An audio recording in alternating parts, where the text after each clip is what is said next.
जय गुरुदेव। ओम बालार्कमंडलाभासां चतुर्बाहुं त्रिलोचनां पाशांकुशवराभीतिर्धारयन्तीं शिवां भजे। जय माँ भगवती। दोस्तों नमस्कार। परिश्रम के साथ जीवन में संपूर्ण पूर्णता प्राप्त करने के लिए देव या देवीय कृपा का होना अत्यंत आवश्यक है और इसीलिए हमारे ग्रंथों में विभिन्न प्रकार की साधनाओं की जानकारी मिलती है। हमारे पूर्वज भी विभिन्न प्रकार की साधनाएं किया करते थे। ऋषि मुनि संत महात्मा आज भी करते हैं और अपने जीवन को आनंददायक, भय रहित तथा दुखों व संकटों से मुक्त रखते हैं। साधनाएं हमारे जीवन को ऊर्जावान बनाती है, समृद्ध बनाती है और पारिवारिक तकलीफ़ों को समाप्त करती है। हर इंसान पूर्णता की जिंदगी जीना चाहता है और ये साधनाओं तथा देवीय कृपा के बिना बिल्कुल भी संभव नहीं है। कुछ ऐसी ही महत्वपूर्ण साधना आज आपको बताने जा रहा हूँ। वीडियो को पूरा देखिएगा। स्किप करने से जानकारी अधूरी रह सकती है। इसके साथ ही चैनल पर नए हो तो सब्सक्राइब, लाइक व शेयर अवश्य करें। साथ ही बेल आइकन को प्रेस करके ऑल पर क्लिक करना न भूलें। इससे हमारे हर वीडियो का नोटिफिकेशन आपको तुरंत मिल जाएगा। तो आइए आज मैं आपको बताने जा रहा हूँ भगवान गणेश जी की सिद्धि विनायक साधना के बारे में संपूर्ण जानकारी प्रदान करने जा रहा हूँ। भगवान गणपति अपने अनेक स्वरूपों में प्रसिद्ध हैं, जिसमें गणपति, गणेश, गजानन, लंबोदर, एकदंत, विघ्नहर, हैरंब आदि प्रमुख हैं। गणपति सभी देवताओं में प्रथम पूज्य आदि वंदे हैं। वेदों में भी इनकी स्तुति की गई है। भगवान गणपति का एक स्वरूप जो अत्यंत पूजनीय है वह है सिद्धि विनायक स्वरूप। सिद्धि विनायक स्वरूप जिसकी साधना संपन्न कर साधक अपनी प्रत्येक मनोकामना पूर्ण कर लेता है। व्यक्ति के जीवन में अनेक ऐसी परिस्थितियां उत्पन्न होती है जब वो अपने कुछ कार्यों को पूर्णता तक पहुंचाना चाहता है और किसी तरह से हानि भी नहीं चाहता। अपने जीवन को अभावग्रस्त बनाकर नहीं जीना चाहता। वो अपने जीवन की प्रत्येक आवश्यकताओं में पूर्णता पाना चाहता है। वह ये जानते हुए भी कि मनुष्य को प्रकृति पूर्ण नहीं बनाती, फिर भी वह प्रयत्न करता है कि वह पूर्ण बने। यह कोई आवश्यक नहीं है कि आप क्लर्क हैं तो पूरी उम्र क्लर्क की ही जिंदगी जिएं। आप क्लर्क होकर भी उच्च ऑफिसर बनने की इच्छा कर सकते हैं और इसे कार्य रूप में परिणित भी कर सकते हैं। व्यक्ति अपने अभावों को पूर्णतः समाप्त करना चाहता है। वह इसके लिए विभिन्न मार्गों के साथ साथ साधनाओं का मार्ग भी ढूंढता है, तलाशता है। साधना से व्यक्ति अपने मार्ग में आने वाली दैविक कठिनाइयों का निराकरण करता है।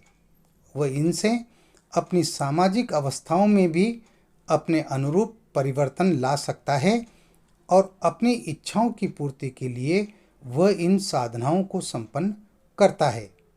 सिद्धि विनायक की साधना वह फलप्रद उपाय है, वह फलप्रद साधना है जिसके द्वारा साधक अपनी मनोकामना पूर्ण कर ही लेता है। व्यक्ति किसी भी कार्य के प्रारंभ में गणपति की स्तुति करता है, जिससे वे उस कार्य में आने वाले समस्त विघ्नों का नाश कर उस कार्य को सफल बनाए।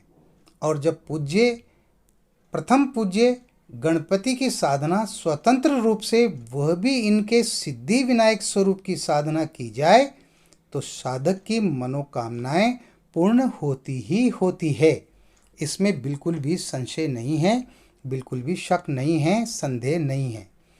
रिद्धि और सिद्धि विनायक की दो पत्नियां हैं जो समस्त प्रकार के कार्यों को सिद्ध करने और संपन्न कराने में सहायक होती हैं। सुख और लाभ उनके दो पुत्र हैं जो घर और व्यापार की समृद्धि और प्रसन्नता को बनाए रखने में पूरा सहयोग प्रदान करते हैं। विनायक का पूरा परिवार ही साधक की मनोकामनाओं को पूर्ण कर उसे समस्त प्रकार की भौतिक संपदाओं से पूर्ण करने में सहयोग प्रदान करता है। साधक अपनी किसी भी मनोकामना की पूर्ति हेतु, चाहे वह घर से संबंधित हो या व्यापार से संबंधित या अन्य किसी प्रकार की मनोकामना, यदि वह संकल्प लेकर ये साधना करता है तो वह अवश्य ही सफल होता है। सिद्धि विनायक तो हैं ही मनोकामना पूर्ण करने वाले देव। ये साधना अपने आप में विशिष्ट साधना है और सरल भी है, जिसे संपन्न कर साधक अपने जीवन में पग पग पर रिद्धि सिद्धि व सुख लाभ से पूर्ण हो जाता है।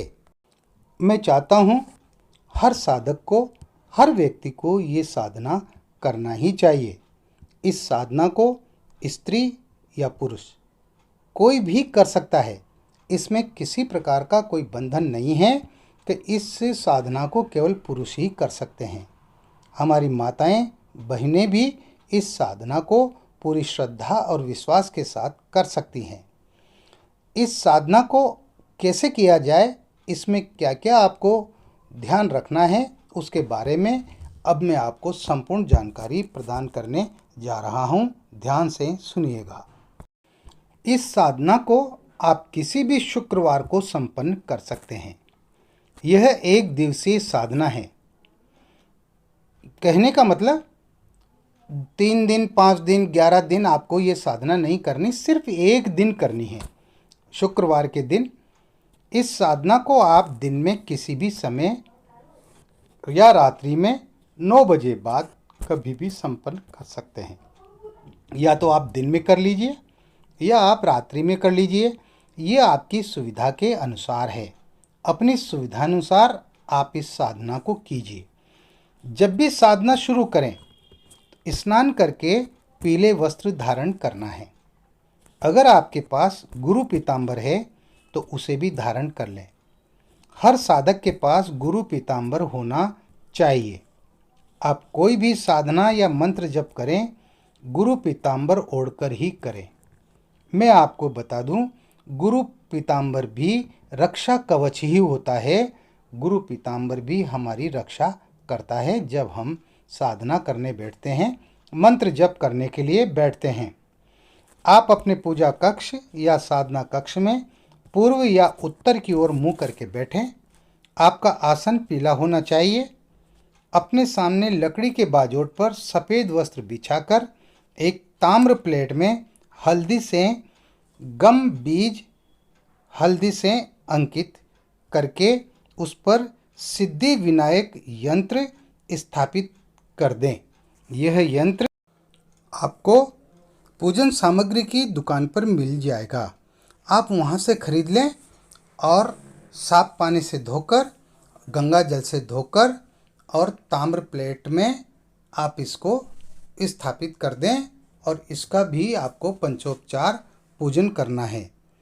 इसके पहले आपको ताम्र प्लेट में हल्दी से गम ये बीज मंत्र लिखना है, हल्दी से लिखना है और उसके बाद इस यंत्र को स्थापित करना है। बाजोट पर भगवान गणेश जी व अपने गुरुदेव का चित्र रखें। पूजा में पीले पुष्पों का ही प्रयोग करें। अब आपको पंचोपचार से सर्वप्रथम गुरु जी का पूजन करना है, उसके बाद गणेश जी का और उसके बाद ताम्र प्लेट में जो यंत्र रखा हुआ है उस यंत्र का पूजन करना है।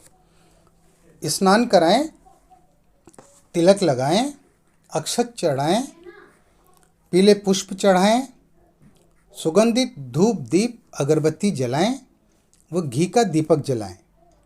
रुई की बत्ती को 1-2 दिन पहले हल्दी में रंग कर पीला कर लें, फिर उस रुई की बत्ती बनाकर दीपक में जलाना है। इस बात का ध्यान रखें। अब आपको गुरुजी से आशीर्वाद लेना है।